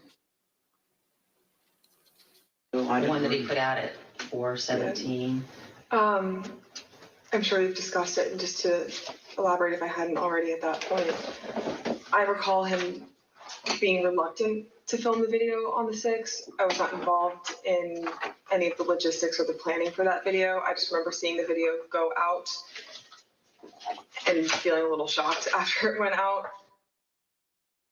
On the evening of January 6th and the day after, the president's family and his senior staff and others tried to encourage the president to condemn the violence and commit to the peaceful transition of power. At 3:31 p.m. on January 6th, Sean Hannity of Fox News texted Mark Meadows. Mr. Hannity said, quote, "Can he make a statement? I saw the tweet. Ask people to leave the Capitol." Later that evening, Mr. Hannity sent another text message to Mark Meadows. This time, he shared a link to a tweet. That tweet reported that President Trump's cabinet secretaries were considering invoking the 25th Amendment to remove President Trump from office. As you can see on the screen, the 25th Amendment to the Constitution creates a process for the transition of power if a president is unfit or unable to serve. 25th Amendment has never been used to remove a president. But the committee has learned that after the attack on the U.S. Capitol, this was being discussed by members of President Trump's cabinet as a way of stripping the full power of the presidency from Donald Trump. President Trump's supporters were worried. In addition to the tweet that he sent Mark Meadows after the attack, Sean Hannity apparently spoke with President Trump and warned him about what could happen. We understand that this text message that Sean Hannity sent to Kayleigh McEnany on January 7th shows what Mr. Hannity said to the president. First, no more stolen election talk. Second, impeachment and 25th Amendment are real. Many people will quit. Ms. Hutchinson, you told us that you were hearing about discussions related to the 25th Amendment. Here's part of what you said. Mr. Pompeo reached out to have the conversation with Mr. Meadows in case he hadn't heard the discussions amongst cabinet secretaries. And from what I understand, it was more of this is what I'm hearing. I want you to be aware of it, but I also think it's worth putting on your radar because you are the chief of staff. You're technically the boss of all the cabinet secretaries, and if conversations progress, you should be ready to take action on this. Like, I'm concerned for you and your positioning with this.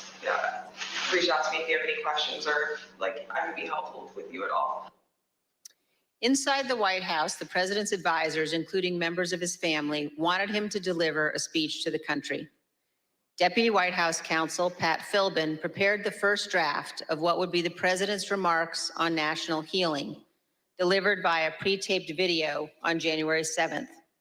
When he arrived at the White House on the 7th, Mr. Philbin believed that more needed to be said, so he sat down and started writing. He shared the draft with Pat Cipollone, who also believed the president needed to say more. Mr. Cipollone agreed with the content, as did Eric Hirschman, who reviewed the draft. The committee has learned that the president did not agree with the substance as drafted and resisted giving a speech at all. Ms. Hutchinson, do you recall discussions about the president's speech on January 7th? I do.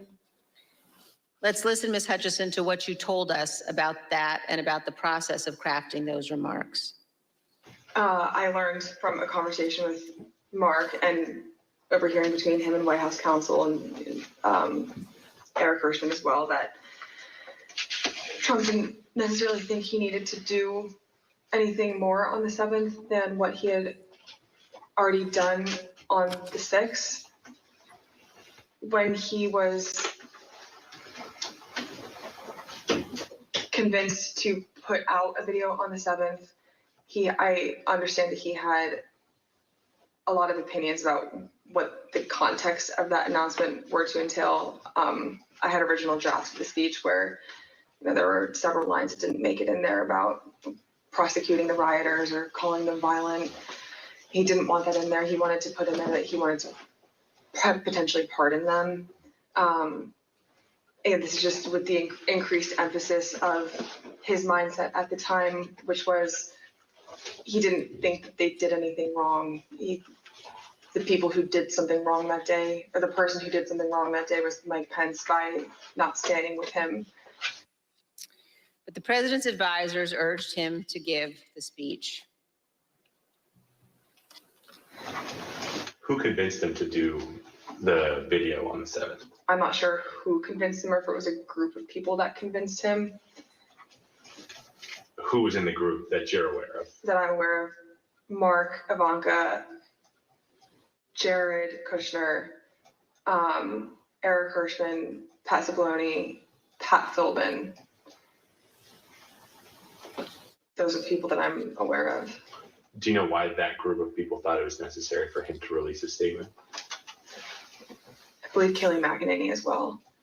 From what I understood at the time, and from what the reports were coming in, there's a large concern of the 25th Amendment potentially being invoked, and there were concerns about what would happen in the Senate if the 25th was invoked. So the primary reason that I had heard, other than, we did not do enough on the 6th, we need to get a stronger message out there and condemn this, otherwise this will be your legacy. The secondary reason to that was, think about what might happen in the final 15 days of your presidency if we don't do this. There's already talks about invoking the 25th Amendment. You need this as cover. The president ultimately delivered the remarks. Unlike many of his other speeches, he did not ad-lib much. He recited them without significant alteration, except one. Even then, on January 7th, 2021, the day after the attack on the U.S. Capitol, the president still could not bring himself to say, quote, "But this election is now over." One other point about the speech, Ms. Hutchinson, did you hear that Mr. Trump at one point wanted to add language about pardoning those who took part in the January 6th riot? I did hear that, and I understand that Mr. Meadows was encouraging that language as well. Thank you. And here's what you told us previously about that. You said he was instructed not to include it. Who was instructing him not to include language about the pardon in that January 7th? I understood from White House counsel's office coming into our office that morning that they didn't think that it was a good idea to include that in the speech. That being Pat Cipollone? That's correct. And Eric Hirschman. Ms. Hutchinson, did Rudy Giuliani ever suggest that he was interested in receiving a presidential pardon related to January 6th? He did. Ms. Hutchinson, did White House Chief of Staff Mark Meadows ever indicate that he was interested in receiving a presidential pardon related to January 6th? Mr. Meadows did seek that pardon. Yes, ma'am. Thank you, Ms. Hutchinson. Mr. Chairman, I yield back. I want to thank our witness for joining us today. The members of the Select Committee may have additional questions for today's witness, and we ask that you respond expeditiously in writing to those questions.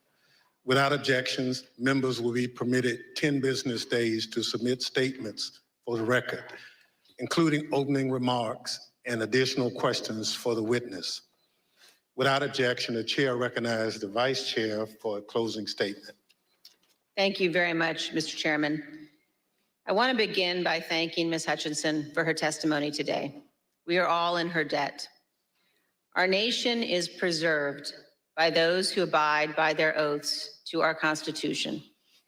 Our nation is preserved by those who know the fundamental difference between right and wrong. And I want all Americans to know that what Ms. Hutchinson has done today is not easy.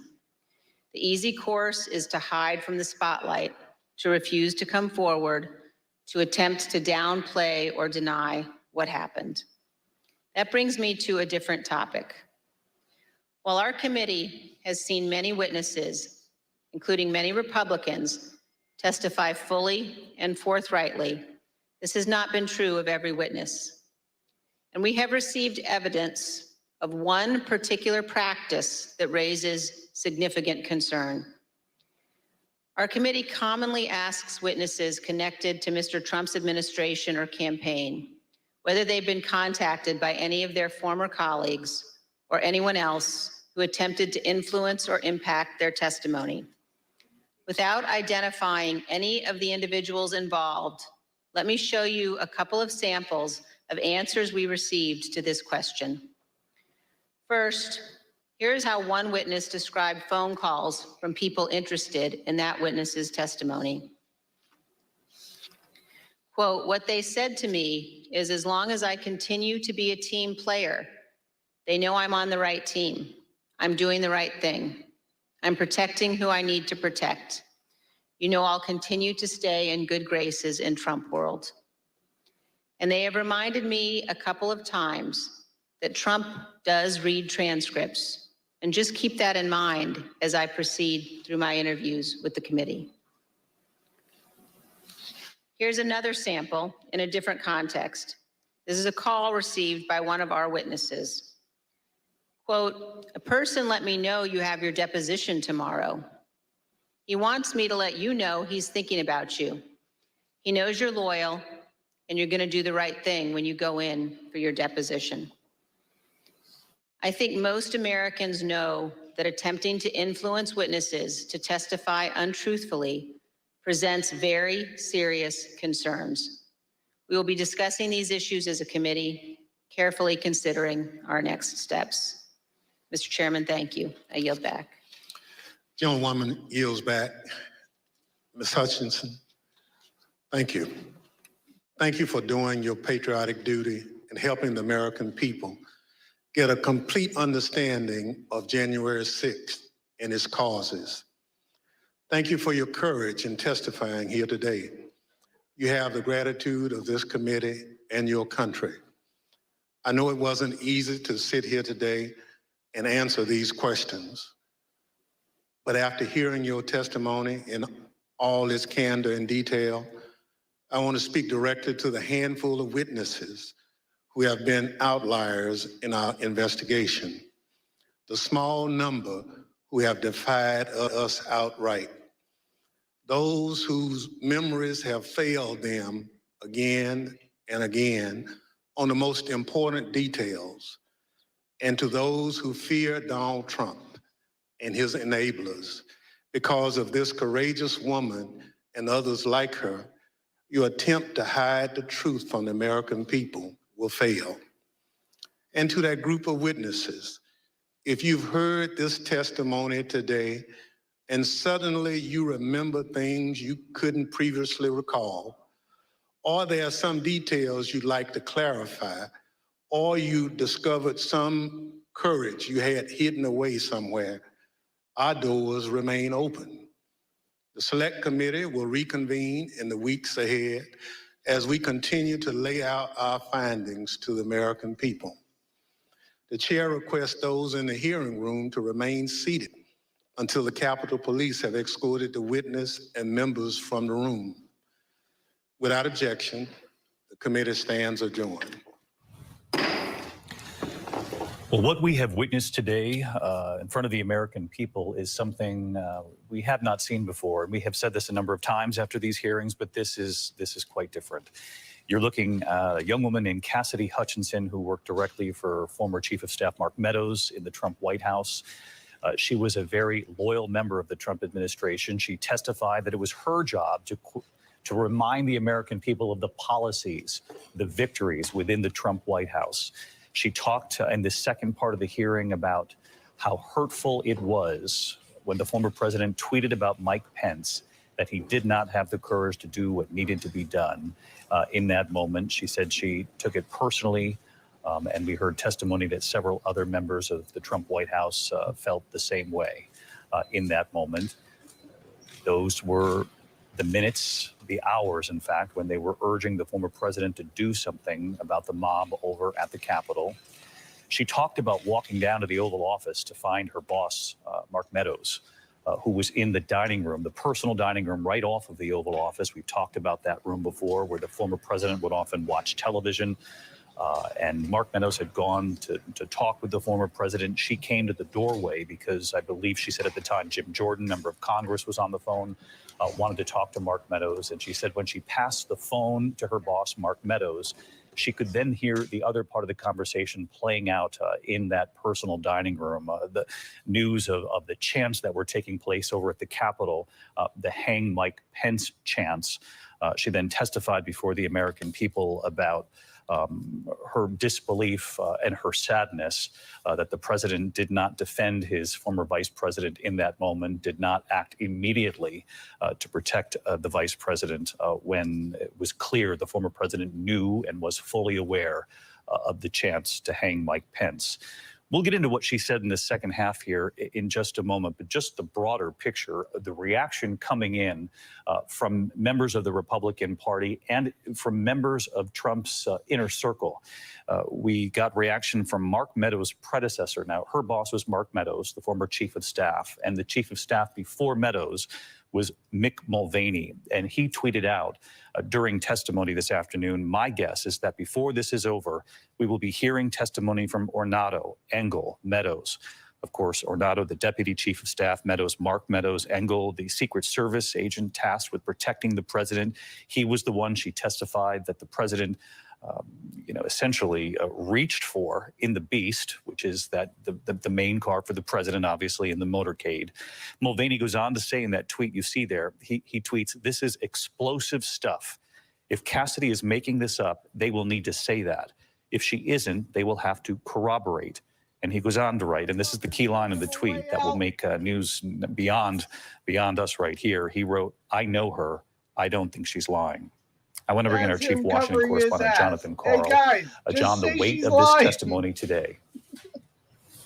Just absolutely incredible, David. 25 years old again, Cassidy Hutchinson, having the courage to come forward and do what so few inside the Trump White House have been willing to do, come out publicly, freely, and to tell the truth about what they witnessed. And the Mick Mulvaney there raises a very good question.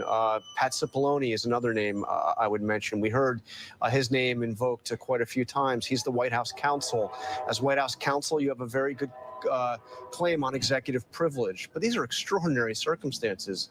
Isn't it time for Pat Cipollone to come forward and tell, in his words, what he witnessed on that day, the way John Dean, who was also the White House counsel, did during the Watergate hearings when he told the truth about his interactions with Richard Nixon. The two Secret Service agents, Robert Engel, the lead agent on President Trump, on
that day was Mike Pence. And then the committee. I can't believe they suspended my fucking stream for restreaming the news.